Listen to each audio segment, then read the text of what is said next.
Hey guys, I hope you all had a great Thanksgiving and welcome to my Gala Elisanne review. I'm pretty sure we all expected this new Gala unit to be Elisanne. I know I sure did.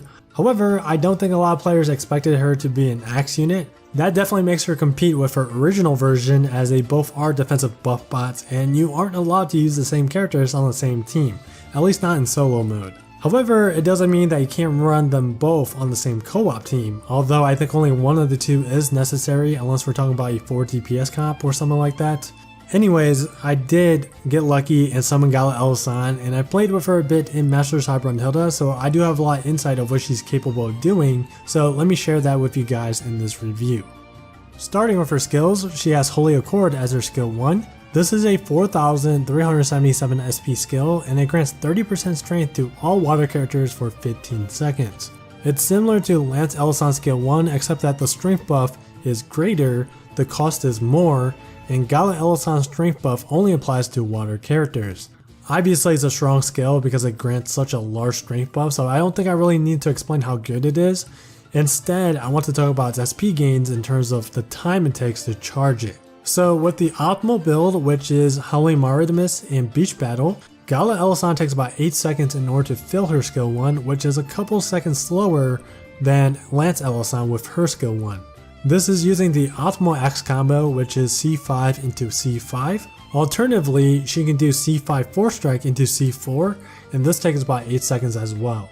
With all that being said, you can do either combo and come out with the same result. But I would personally recommend just sticking with C5 C5 and then switching to C5 4 strike C4 for whenever the foe is in overdrive. Or you could do the C5 4 strike combo if you need her to get the Divine Revelation effect, which I'll talk more about later on.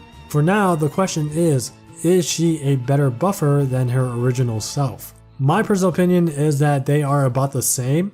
Despite Gala Elisanne not having any innate buff time abilities, I found out that she can maintain a 60% strength buff just as well as Lance Elisanne.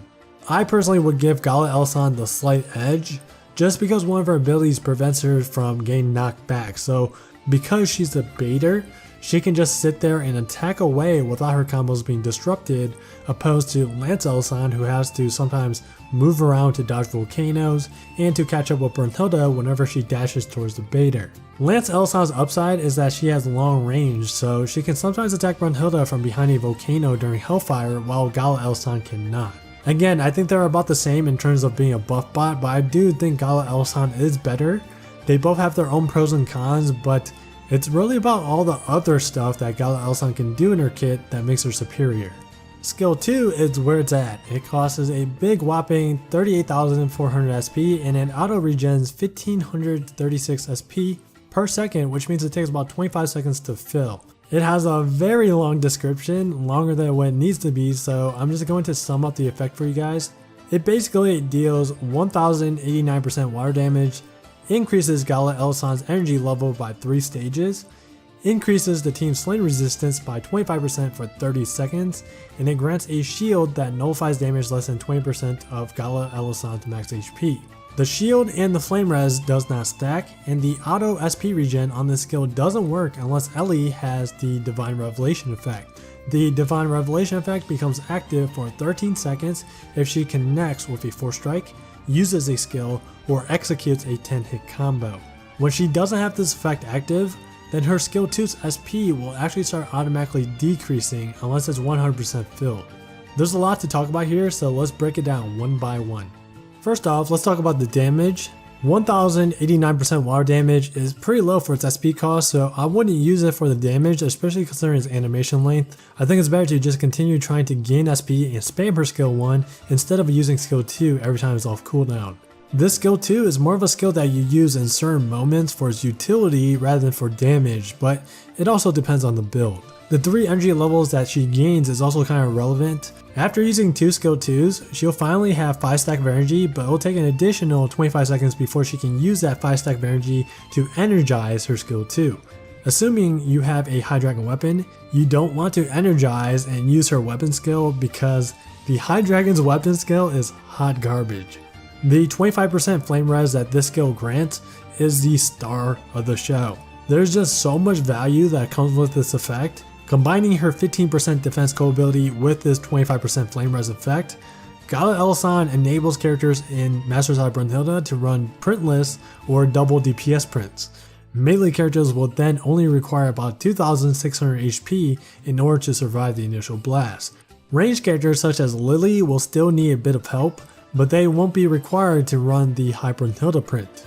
Instead, they can just use Crystalline Envoy, which grants them a lot of strength. Aside from her skill 2 making it easier to survive the initial blast, it also just makes the whole high Brunhilde fight experience a lot more cozy. Daniel's job as a healer becomes easier because players will receive less damage for whenever they mess up, and this 25% flame res allows players to survive situations where normal team comps usually are unable to.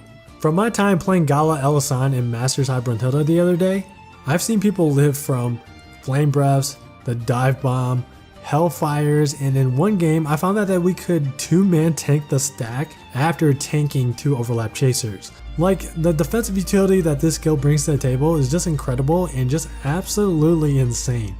Now the shield that it grants has some pretty good niche uses. The main use for it is to shield burnable characters from volcanoes during the volcano phase, which brings me back to my previous point on it making Daniel's job easier. Bottom line is that it's just a good utility skill. The only problem is that you need the Chocolatier's Wyrmprint in order to use it to its fullest potential, which new players do not have access to it yet. Now her abilities are Divine Oath, Heaven's Shield, and Prime Strength. Divine Oath I mentioned earlier. If she connects with a 4-strike, uses a skill, or executes a 10-hit combo, then she gains Divine Revelation for 13 seconds, and it makes Elisanne immune to knockback. This means that she won't flinch at all. She can continue attacking through dashes, wing flaps, volcanoes, and even chasers and stacks. Like I said earlier, Divine Revelation needs to be active for her skill 2 to automatically gain SP. If it's not active, then her skill 2 will start losing SP, assuming it's not 100% filled. The thing with this ability is that it's not that hard to gain Divine Revelation, and honestly should be up 100% of the time. It only takes about 10 seconds to fill her skill 1, and if you can't use her skill 1 on time, well, you can always just do the C5 4-strike combo. I personally love this ability because the knockback immunity prevents foes from disrupting her combo flow, and that makes her skill 1 and her role as a buff bot that much better. As for Prime Strength, it's fine I guess. It makes her hit a little bit harder, but she doesn't really deal much damage in the first place. Although it is great for solo content such as Mercurial Gauntlet, but in co-op, not so much. Overall, I think Gala Elisanne is fantastic. She's basically a water Gala Uden because they are both buff bots and enablers. You can also think of her as Lance Elisanne, but with much more utility. The big difference between her and Lance Elisanne is that Gala Elisanne enables characters to run double DPS prints.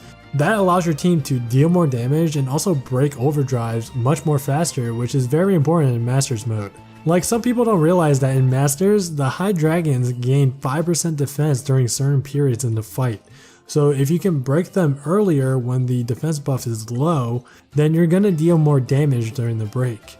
Also, because Gala Elisanne is an axe and she's forced into the beta role, she can replace Summer Celeria, and being able to replace Summer Celeria is kind of a big deal because then your team can inflict bog during the break, opposed to Summer Celeria who can accidentally bog with her skill 1 early on. Now the important question is, should you summon? Most of you guys know that I always encourage players, especially new players, to summon during Gala banners because you have a great chance on summoning 5 stars. As far as Gala Elisanne is concerned, she's fantastic, she's great. If you need a great water character that will be wanted in any high Brunhilde fight, then definitely go after her. If you don't get her, then it's not the end of the world. You can still clear any of the high Brunhilde modes using Lance Elisanne. Gala Elisanne is not like a Gala Uden situation where he's a staple core in the pub meta team. I'll be honest with you guys, I didn't have much praise for her when she was first released, but after using her more and more, I started to value her a bit more as well. I definitely do think that she's better than Lance Elisanne. Gala Elisanne is by no means a must-have type of unit, but she's certainly a very good one. And that's gonna be it for this video. Let me know how your Gala summons went in the comments down below. And if you enjoyed this video, make sure to subscribe for more Dragalia Lost content. Anyways, I want to thank you guys for watching. Take care, and I'll see you guys in the next video.